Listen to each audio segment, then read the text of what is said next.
दशहरे का अर्थ बुराई पर अच्छाई की जीत का पर्व। इसी दिन भगवान राम ने 10 मुख वाले रावण का दहन किया था, इसलिए ये मनाया जाता है।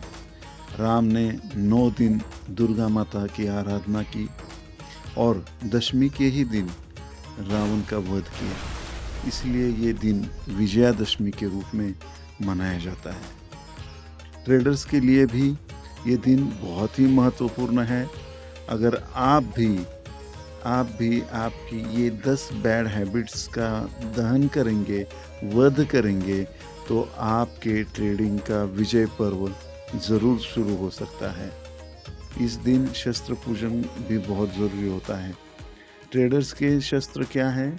जैसे रिस्क मैनेजमेंट, डिसिप्लिन, पेशेंस। ये शस्त्रों की पूजा भी आज के दिन करना बहुत इम्पोर्टेंट होता है। तो आइए दशहरे के इस पावन दिन पे इन 10 बैड ट्रेडिंग हैबिट्स का हम मिलके दहन करें। ट्रेडर्स की ऐसी कौन-सी 10 आदतें हैं जिन्हें हमें वध करना चाहिए, जिनका दहन हमें करना चाहिए? उससे पहले ये 2 चीज़ें जानना बहुत ज़रूरी है। ये बैड हैबिट बनती क्यों है? उसके 2 रीज़न्स हैं। एक तो प्लान ना बनाना, कि कोई ट्रेडिंग प्लान ना बनाना, ये सबसे इम्पोर्टेंट है। और जो ट्रेडर्स ट्रेडिंग प्लान बनाते हैं, तो ट्रेडिंग प्लान को फॉलो ना करना। तो ये 2 रीज़न की वज़ह से ही हमारी ये 10 गलतियाँ होना शुरू हो जाता है। तो चलिए डायरेक्टली पहली गलती हम देख लेते हैं। ट्रेडर्स की पहली गलती है रिस्क मैनेजमेंट को फॉलो ना करना। सबसे इम्पोर्टेंट जो सारे ऑप्शन ट्रेडिंग में जो ट्रेड करते हैं, उनकी तो ये सबसे बुरी आदत है कि रिस्क मैनेजमेंट को फॉलो नहीं करते हैं, राइट?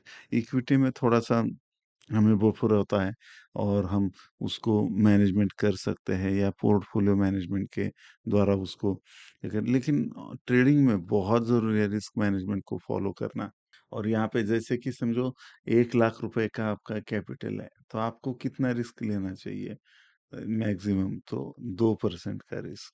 तो उस हिसाब से 2% के रिस्क के हिसाब से आपको फिर पोजीशन साइजिंग वगैरह करनी चाहिए। तो ये रिस्क मैनेजमेंट जिसने फॉलो नहीं करी, वो यहाँ पे 101% लॉस में जाएगा। अगर आपको सब आता है, नॉलेज भी स ज़बरदस्त है, सब कुछ है, फिर भी लॉस में जा रहे हो आप, तो रिस्क मैनेजमेंट ही फॉलो ना करना, ये आपकी मिस्टेक हो सकती है। तो आपको यहाँ पे ध्यान देना है। अगर ये समझ में आ रहा है वीडियो और बातें समझ में आ रही है, तो लाइक, शेयर करना ना भूलें। हाँ, हाँ, अभी के अभी लाइक का बटन दबाइए। अगर चैनल पे फर्स्ट टाइम आए हो तो बिल्कुल सब्सक्राइब करना ना भूलें। दूसरा इसके रिलेटेड ही जो गलती हम करते हैं कि पोजीशन साइजिंग नहीं फॉलो करते हैं। स्पेशली ऑप्शन ट्रेडर जो होते हैं उस ऑप्शन बायर जो होते हैं वो पोजीशन साइजिंग फॉलो इसलिए नहीं कर पाते क्योंकि उनके पास जितना कैपिटल है, समझो 1 लाख कैपिटल है और उनको 5,000 में एक लॉट मिल रहा है, तो वो 5,000 में 1 लॉट लेके चुप नहीं बैठते। लेकिन ये 5,000 का जो 1 लॉट है, इसकी वैल्यू जो है 10 लाख के बराबर है। क्योंकि 5,000 में 1 लॉट जो मिल रहा है, समझो निफ्टी का हमने पकड़ लिया तो 50 क्वांटिटी मिलती है। निफ्टी का प्राइस पकड़ लो आप इंटू 50, राइट? यहाँ पे अगर 19,000 20 के अगर मैं पकड़ता हूँ, तो यहाँ पे 10 लाख रुपए हो रहा है। तो 5,000 नहीं है, आप 10 लाख का रिस्क ले रहे हो। उस वजह से ये 5,000 कब ज़ीरो हो जाएँगे आपको समझ में नहीं आएगा। और इतना ही नहीं, इससे डेंजर चीज़ लोग क्या करते हैं, 5,000 का 1 लॉट नहीं लेते, 1 लाख है तो इसके 20 लॉट ले लेते हैं। जब तक कि इनसफिशिएंट बैलेंस नहीं आता तब तक वो लेते ही रहते हैं।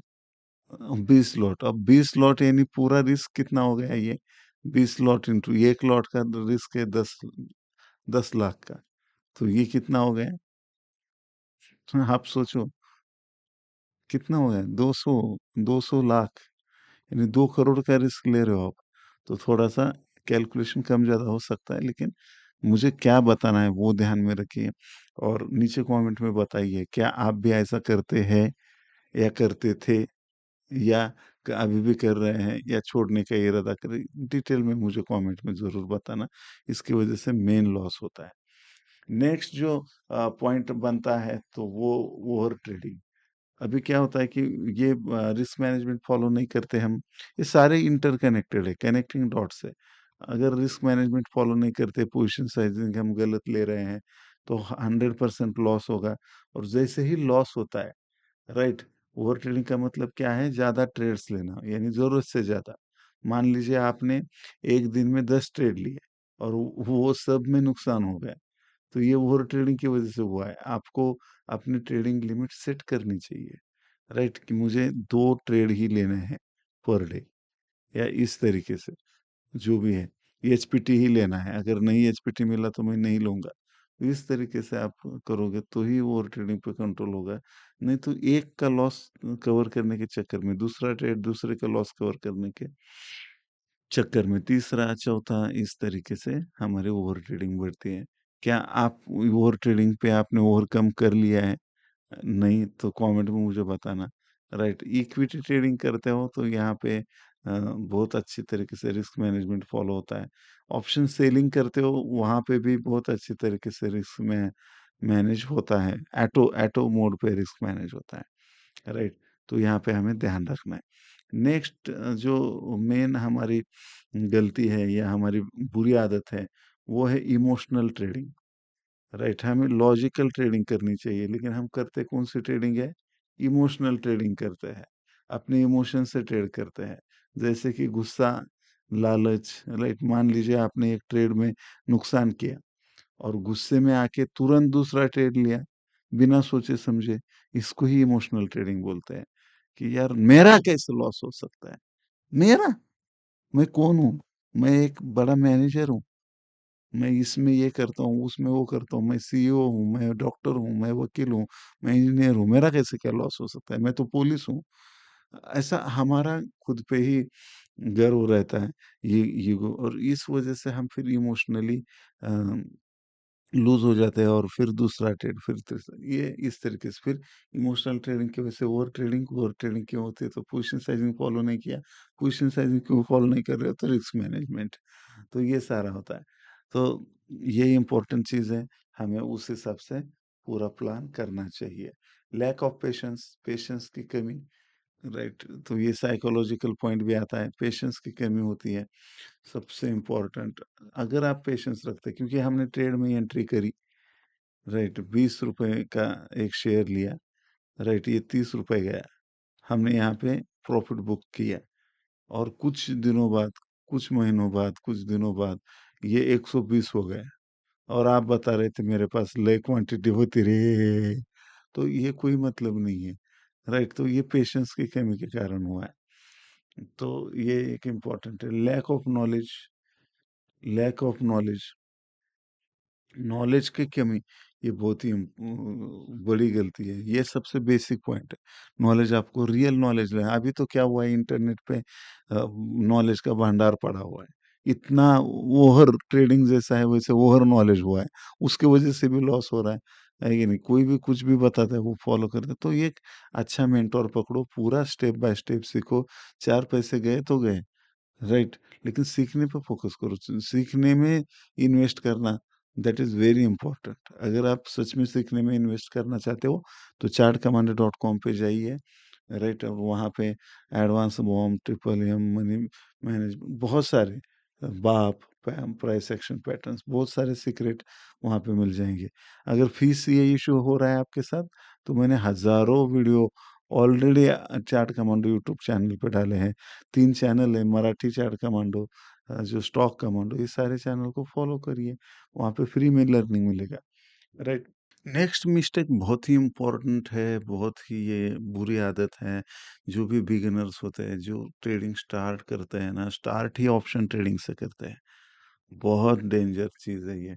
शुरुआत में ही ऑप्शन ट्रेडिंग करेंगे, इसमें बहुत बड़े ज्ञान की ज़रूरत होती है। बिगिनर को पहले स्टॉक्स या म्यूचुअल फंड में शुरुआत करनी चाहिए।